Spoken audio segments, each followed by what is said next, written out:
Hello, everybody, and welcome to Marine Mammal Monday. What's a marine mammal anyway?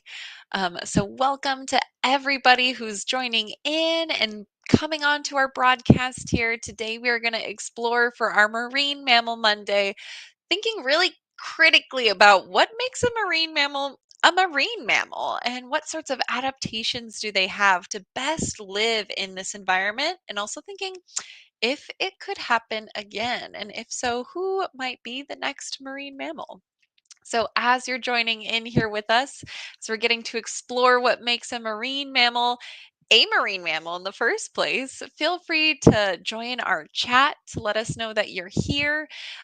Feel free to give us your name, where you're tuning in from, if you've been to one of these before, and maybe what the weather is like, because it is very, very cloudy here in San Francisco and Sausalito today. So I'm looking for some sunshine. I hope that somebody out there is in a sunshiny place and I can live vicariously through you. So feel free to join in. Leave in our comments your name and where you're tuning in from, and we'll get started with the presentation here in just a few moments. But today we are going to be exploring what a marine mammal is anyway. So, sort of thinking about what it takes to be a marine mammal. How do you get to have that title of marine mammal? Oh, wonderful. I see Lisa here from San Francisco as well. No sunshine there either. That's okay. I'll keep my fingers crossed that we both get some sunshine soon. But welcome, everybody.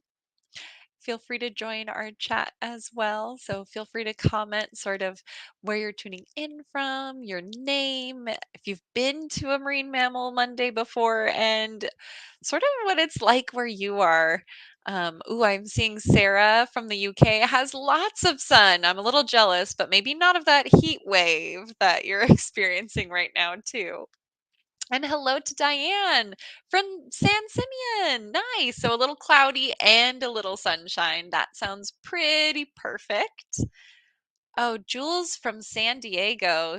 Sunny and 70. That's my ideal weather. San Diego is so much fun. I love it there.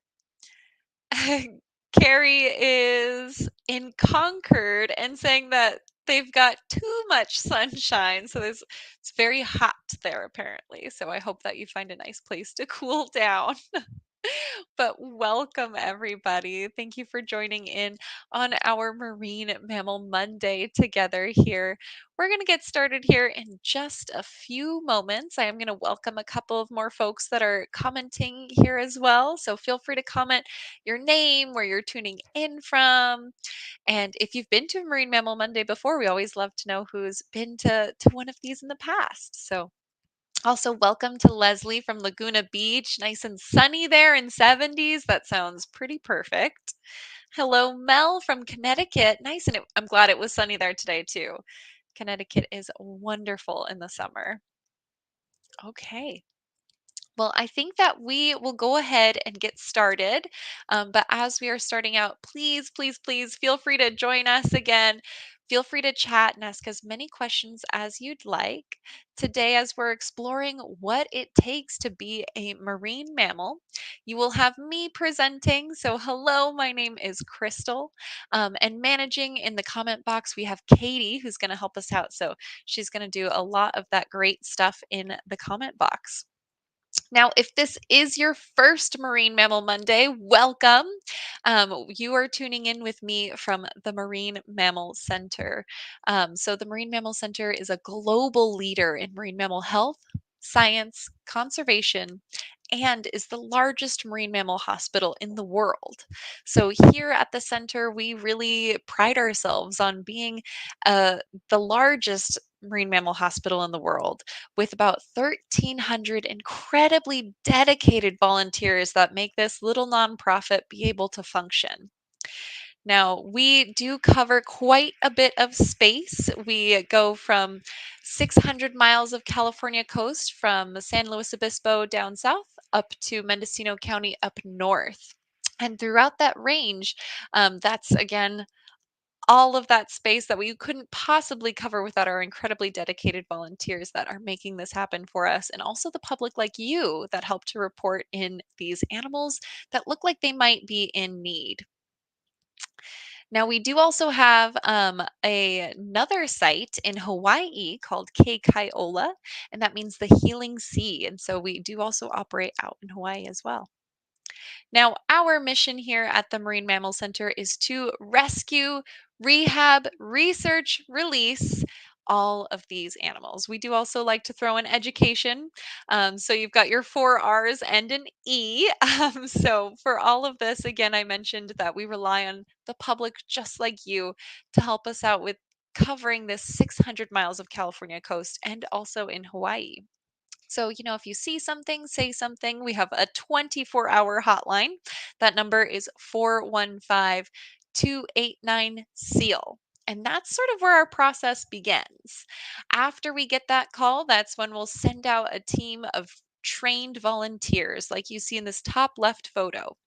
And they might be using tools like this net or those boards to help maneuver that animal that looks like it might need some further assistance into a crate so we can safely transport that animal up to our main hospital here in Sausalito. Now, once on site, we are a hospital. So we can do just about anything you can do at a human hospital. In fact, pictured in the top right is a sea otter getting an ultrasound. So we can do things from ultrasounds to x-rays to even things like brain scans, all here on site. Now, we do also do our best to learn from each and every patient that comes in through our doors, as they are sentinels of the sea, sort of giving us a snapshot as to what's going on out in the ocean. So you can see at the bottom left, there's some of our research happening. You can see that lab photo there. We do have an on site lab here that we're able to take samples from these animals, learn a little bit more about their ailments, and in that way, we can help problem solve, thinking of ways that we can help not just that individual animals, but animals just like them. And in this way, we are working to better the ocean for marine mammals and also humans. And in this way, we're sort of really driving that global ocean conservation as well. And then, of course, we have our ultimate goal is that bottom right hand there. That's our release. And that is really what we're working towards here as well. We want all of these animals to get right back out into the ocean where they belong and can contribute back to their population. Now, then there is what I get to do, and I'm so lucky to get to do so. So, I am part of the education team here. And on our website, you can find a whole lot of educational materials. So, we have a tab there that's labeled education. We have some online learning resources that are totally available. There's lots of curriculum and activities that you can find within that as well. So, definitely, if you haven't had the chance, check out our website. It's marinemammalcenter.org. Now, today on site, we have about 76 patients here on site in Sausalito. We've got 13 California sea lions, 36 of those northern elephant seals, 15 harbor seals, one northern fur seal, and 11 Guadalupe fur seals. Now, this is pretty typical for what we might be able to expect this time of year. We're starting to see our northern elephant seals getting better, ready to go back out into their ocean home for a second chance at life. We're also starting to see some of those younger sea lions that may not have flourished and thrived out in the wild start to trickle into our doors. So that's sort of the season that we're in and what we can expect in the coming days. Now, if you would like to come and visit these animals on site, we are actually open to the public. So, all you need is to make a free online reservation at our website. So, that is marinemammalcenter.org, where you can click the visit button and find out all sorts of information on how you can also come and visit and what those options are like as well. So, hopefully, we get to see you here soon. Now, after all of that, we've talked a little bit about the center and who's giving this presentation, but we are all here because we want to know sort of what it takes to be a marine mammal. What is a marine mammal? What does it mean? So, as we dive into that, I first want to start with what it means to be a mammal. So, all of the animals that are pictured on this screen here are mammals. There's a lot of biodiversity out in the world, and even within the grouping of mammals, there's a huge amount of diversity. So, there are sort of five things that every mammal needs in order to be considered a mammal. So, on the screen, I'm going to give you the first four, and then I'm going to have you put into the chat what you think or what you might know the fifth requirement is to be considered a mammal. So we've got that all mammals are warm blooded. Now, this doesn't mean that you're always hot or you're always warm. Rather, what it means is that you're able to produce your own heat. So things like reptiles, if you've ever seen like a lizard out in the sun trying to gather some of that warmth from the sunshine, that's because they are not able to produce their own heat. They rely on their environment for their heat source. So mammals are ones that are warm blooded. They're going to produce their own heat internally. Mammals give live birth. So there are no eggs for most mammals. There are, of course, always going to be those echidnas that are messing all of the mammal rules up because they are so wonderful and unique. But in general, most mammals are giving live birth. So no eggs, birth to live young. They are all going to breathe air. Every single mammal is going to breathe air. And they are going to drink milk. At some point in their life, they rely on mom to provide them with milk. So, at some point in their life, all mammals are going to drink milk. Now, there is one more requirement to be a mammal, and I want to see if you can guess or maybe you can share it if you know it. But put in the chat what you think the last thing is that you might need to be considered a mammal.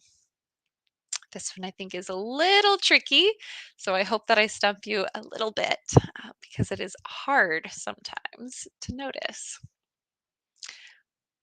But if you're looking for inspiration, make sure you take a peek at the screen and the diversity of mammals that are currently on it, thinking about something that you might notice that they all have in common. Oh, wonderful. I'm seeing Carrie's Bee from Planet Earth. Yeah, absolutely. That is definitely a thing for all of our animals. Leslie's got body covering is hair or fur. Very nice. Sue have hair. Elisa is, ooh, that they have vertebra. Nice. That they're vertebrates.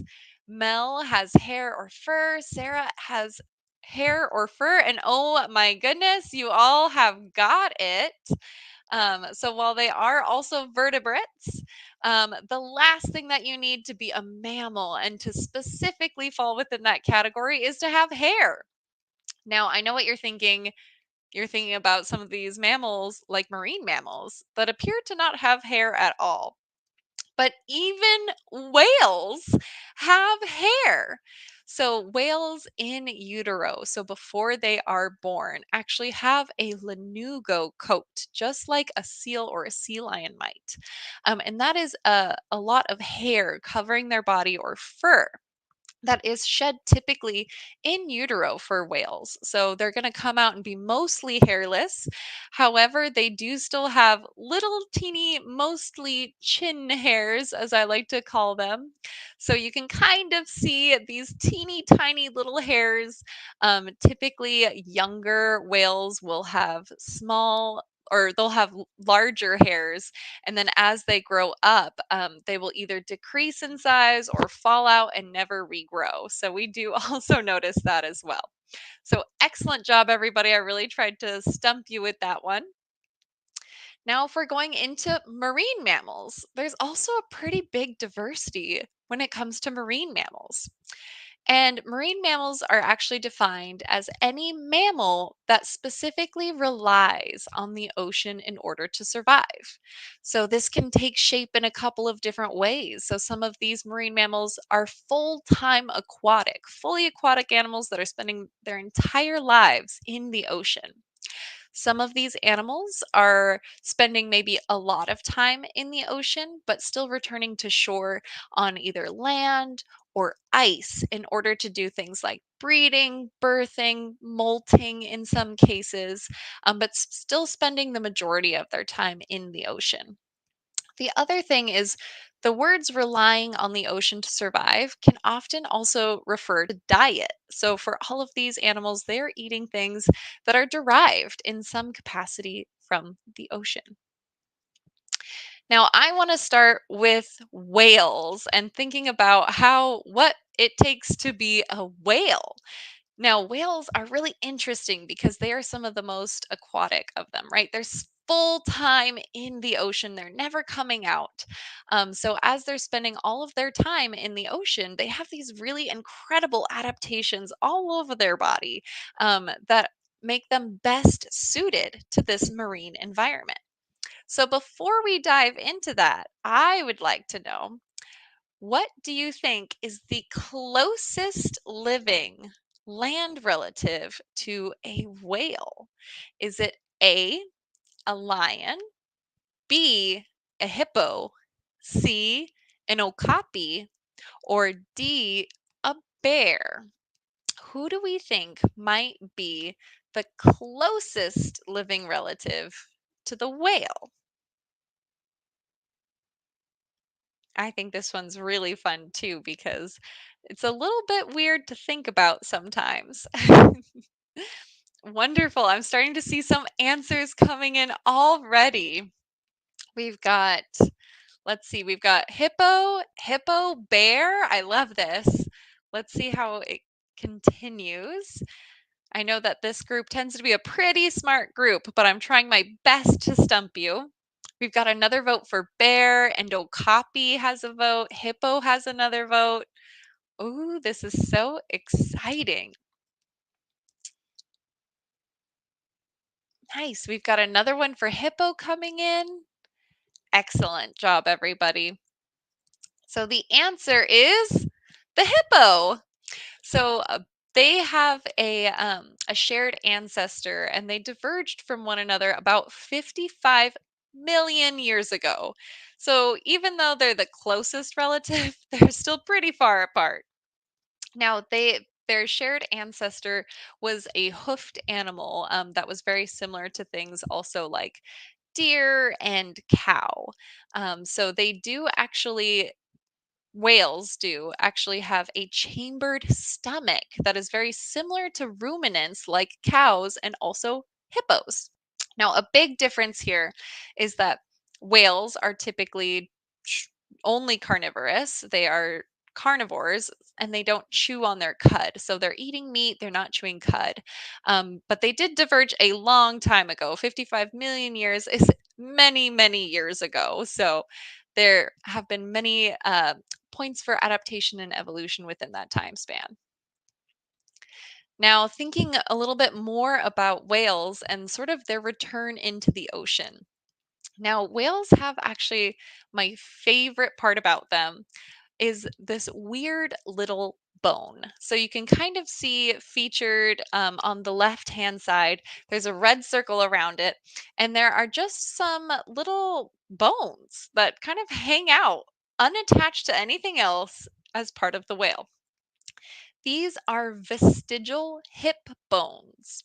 So, vestigial meaning that they are no longer in use. Oftentimes, it's something that has shrunk in size as it's not needed any longer, too. So, that's why they're really, really tiny because those are the leftovers as they've adapted through time. So we still see those little hip bones that are inside the whale. And if you're curious about size, if you put up your hand, they're about the length of the tip of your tallest finger all the way down to the bottom of your palm is about the size of an average hip bone in a whale. It's one of their smallest bones, and I think definitely the cutest. Now, whales, this is a great way that we've been able to see through these hip bones that they have that they came from an animal that used to have legs that was on land.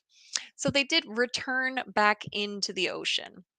Now, we think that marine mammals have really sort of capitalized on the ocean for a variety of reasons, including food. So we know that about 36 million years ago, at the end of the Oligocene, the ocean cooled.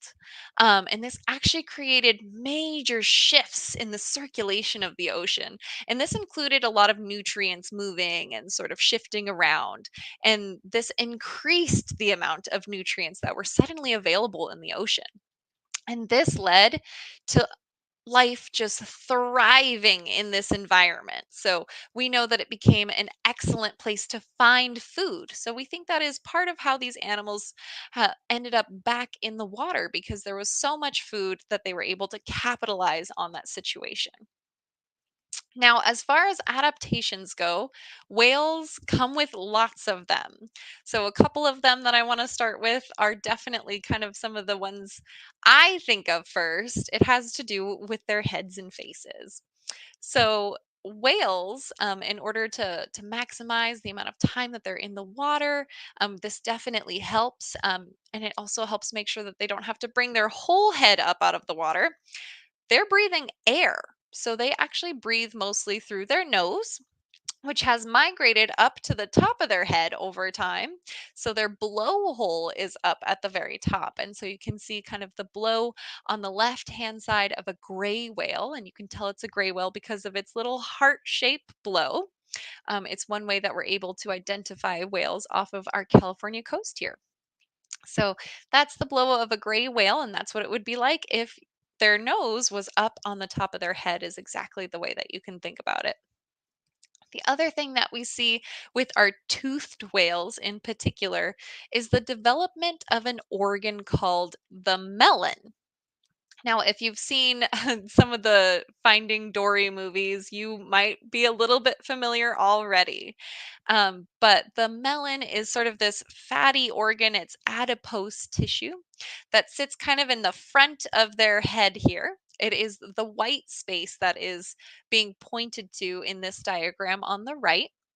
And what it does is it basically focuses the sounds that these animals create. So as they vocalize and they're creating these noises, this acts to sort of focus them and modulate them so that they're best able to echolocate using this sound. So as that sound comes out of their body, they're keeping track and able to tell how much time it takes for that to come back, and sort of giving them that information as to what's in front of them. And this is going to help them to be able to hunt in darker waters and also navigate in these darker waters as well. But it doesn't stop there. A couple of other really cool ones I just want to mention briefly are that for whales, they sleep really differently. So, actually, on the left hand side, that is a bunch of sleeping dolphins. Now, they sleep actually by turning off half of their brain at a time. So they have hemispheric sleep in that way. So they can kind of keep one eye open. And this is going to really, really help them when it comes to being ready and vigilant in the ocean environment for anything that might be trying to come at them from any angle. So, sleeping makes you really, really vulnerable. So, to help make sure that they can stay safe, part of that is they've evolved over time this hemispheric sleep pattern so that they can shut off just half of their brain at a time as they take a little snooze. Now, on the right hand side, you can see a diagram as well that shows how hydrodynamic these animals are. They have a fusiform shape, which is basically saying kind of like a torpedo shape. And this allows them to move through the water incredibly easily. So, with these new fluid dynamics of moving through a liquid rather than through a gas like our air in our atmosphere, they've developed these really streamlined bodies that can maximize that movement for them. Now, I'd love to talk a little bit about some pinnipeds. I am going to focus on our sea lions as well. Um, but when it comes to being a pinniped, they're a very different kind of marine mammal. They are spending a lot of time in the water, but they also utilize land and ice in many ways for taking a break, for breeding, for molting, shedding all of their fur and regrowing it. So they are utilizing a lot of land and ocean as well. Now, I'd love to ask to see if anybody has a guess as to what they think the closest living relative to the sea lion is. It's some really, really good guesses on the last one. So I'm hoping that this one goes well too. But do you think that the closest living relative to the sea lion is A, an actual lion, B, a cat, C, a flamingo, or D, a bear? Ooh, I'm seeing some answers coming in already. Okay, so we've got a couple for bear, another for bear. Ooh, that's the popular one today. Excellent. Nice. Excellent. We've got one for lion and another for bear. Excellent job. Oh my goodness gracious. I think you all probably know this one already. It is actually indeed a bear. So pinnipeds sort of um, diverged in a common ancestor from the bear about 25 million years ago. So they were also sort of another return to the ocean, coming in, trying to take advantage of the sudden amount of life in the ocean and all of the food resources that became available there. So, other than bears, that common ancestor is also very close to mustelids, which are things like weasels and skunks as well. Now, this has happened over again millions and millions of years. Happened 25 million years ago. So, do just want to call that out that this takes a really, really long time to be a marine mammal. Now, thinking about some of their adaptations, we've got on the left hand side here, you can see that they've developed these really large flippers, specifically thinking about sea lions. Those large flippers are how they're propelling themselves through the water. So they're using their strong front flippers and shoulders in order to best move themselves through this liquid, acting much like a paddle, actually, if you've ever gone kayaking or paddle boarding, thinking about how that large surface area is really going to help you move through that ocean or that other body of water that you might have been in. We also know that they are voluntary breathers. Now, this is true also for whales, but what it means basically is that they have to think about every breath that they take. So, here at the center, it can mean that when we're doing things like performing surgery or putting an animal under anesthesia, we have to be really, really aware of their breathing and their breathing rate, monitoring their blood oxygen levels as well, because they are voluntary breathers. They take the option to breathe. Now, this may sound a little bit funny, but if you think about it, if you're a marine mammal and suddenly you were to pass out, you might be in the water. So, knowing that you won't breathe until you come to and think about breathing again is actually going to be a great way to stay safe in an ocean environment when you, in fact, are an air breather. Now, we do also know that all marine mammals have a dive response. And this is actually something that all mammals have. So you can kind of test it out a little bit on yourself at home. Of course, in marine mammals, they've really developed this. It is much stronger in marine mammals, this response. So, when marine mammals dive, they dive on an exhale and they compress their lungs. They also get further compressed under the pressure as they dive down, sometimes thousands of feet. Now, their lungs are incredibly mucousy, so it helps to create a nice seal in that. And that reduces their risk of the bends by trapping in excess gas in new and strange places. Their heart rate also reduces and slows so that they're using less oxygen overall. Their spleen, not pictured here, but their spleen is also going to be a great resource for excess red blood cells that are going to be rich in oxygen that they can pump throughout their body as well. It acts almost like a sponge for blood so that it can help really squeeze that through and make sure that's getting everywhere it needs to go. We do see again that large blood volume that's going to help store oxygen, transport that hemoglobin that's transported in the hemoglobin, excuse me. And during this time as well, so their extremities are going to get less blood. All of the blood is going to go into their core, taking care of the most important to them and to survival organs. So going to places like the brain and the heart to make sure that they stay safe. We also know that having that nice layer of blubber, as pinnipeds do, is going to reduce heat loss and that's going to save them energy because remember, they're warm blooded. They have to work to produce their own energy from within. So that's going to do some more good for them as well. And then also their muscles are going to store oxygen and myoglobin for them as well. So this is something that is all about that marine mammal dive response. But as far as mammal dive responses go, this is something that people also exhibit to a much smaller extent. So I mentioned sort of at the beginning of this that you can kind of try it for yourself at home. But it does include a response that happens when your face is submerged in water.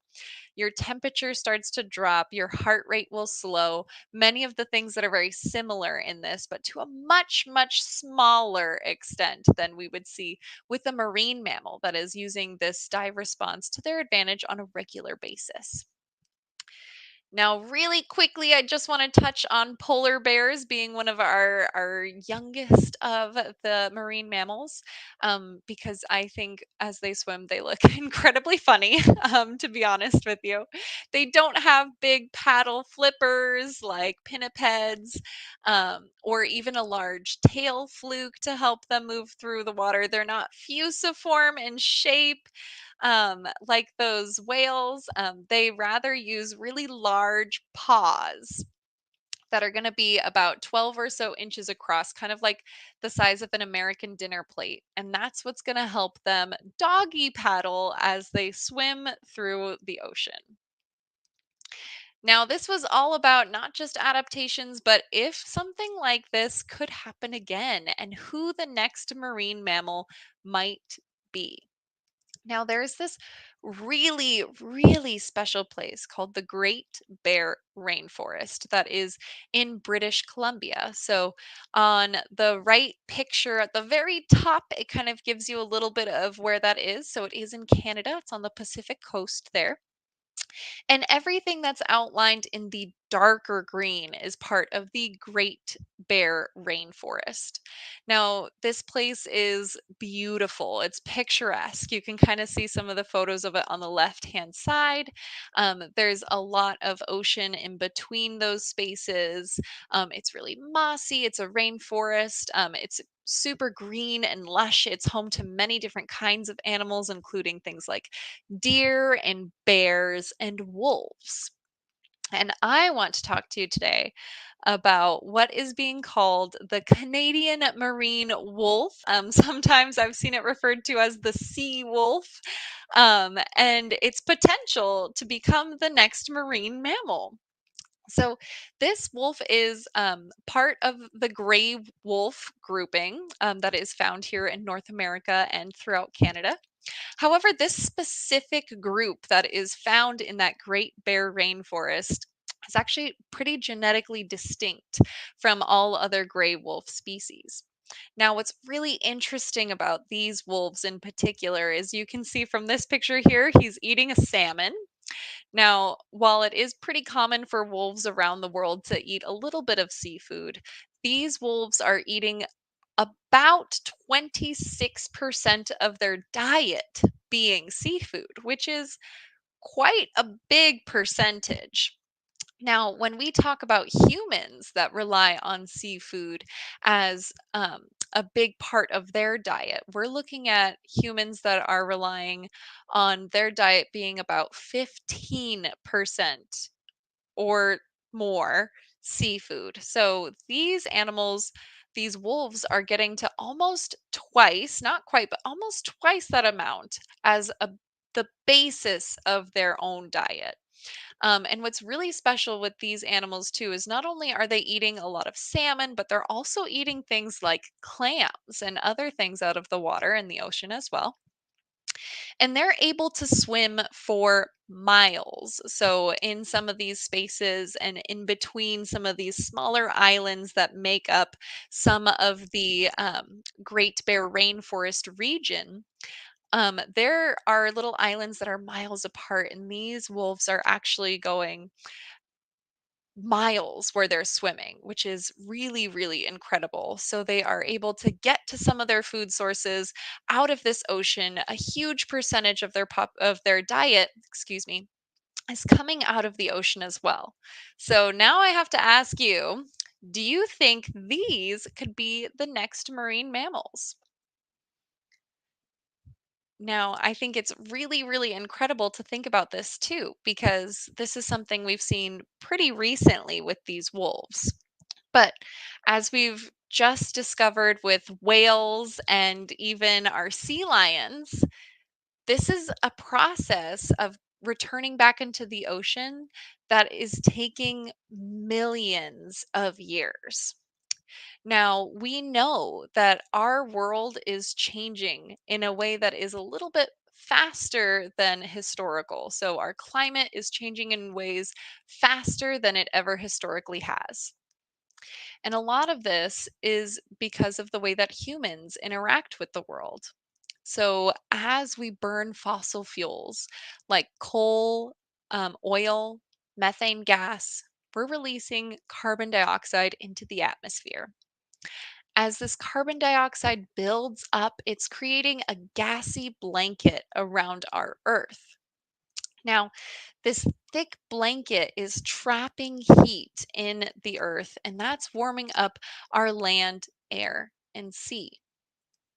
Now, thinking about the diets of these marine wolves that we were just talking about, these sea wolves, if you will, these Canadian animals, and thinking about the way that they're eating, that's also a way that we can think about the way that we're eating. Now, what we know too is another really big source of burning fossil fuels is things like farming and choosing to eat meat. These beef production facilities and farms are using a lot of different resources. And then once that resource is created and we have beef, the transport of that product to our own grocery stores is also releasing a lot of carbon dioxide as it moves across the country. So, a great way that we can help make sure that these sea wolves have time to evolve to maybe be the next marine mammal, and to also protect the marine mammals that have taken these millions of years to adapt to their environment, to make sure that they can stay safe and that we can as well, and protect this earth that we all call home. We can rethink our meals. That's a pretty simple step that each and every one of us can choose to do, or even as a group. Getting your friends on board is an excellent way to make sure that we can tackle this problem as a larger community as well. So, skipping one meat dish a week is like driving 1,100 fewer miles each year. And that is from one dish a week. So, this is something that I'm going to challenge you to take part of with me. This is our Meatless Monday movement that I'm referring to. Of course, you can choose any day of the week to be your meatless day, so that we can all work together to think about the way that we're eating and how that's affecting our climate, our environment, and these animals that we care about so much. So, with that, I do want to say thank you all so, so much. And I hope to see you again also for our next Marine Mammal Monday. Our next one is going to be on August 1st. Again, same time, same place here on Facebook or YouTube. And this one's going to be all about ridiculous rescues. So we have a couple of expert guests that will be joining us for this one, where we're going to be chatting a little bit more about some of the more ridiculous rescues that they've gotten to be a part of this year and what it's like when you are rescuing some of these marine mammals. They're not exactly coming up to our front door and asking to be admitted. So sometimes they're in the hardest places to get to.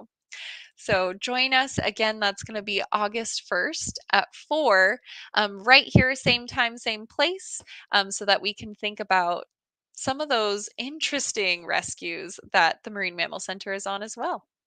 I hope you enjoyed our talk today, thinking about the ways that marine mammals have evolved and adapted into this world that we're in, and how we can help make space for new animals to adapt over time and give them that slower climate and give them some time to make those changes to potentially be our next marine mammals.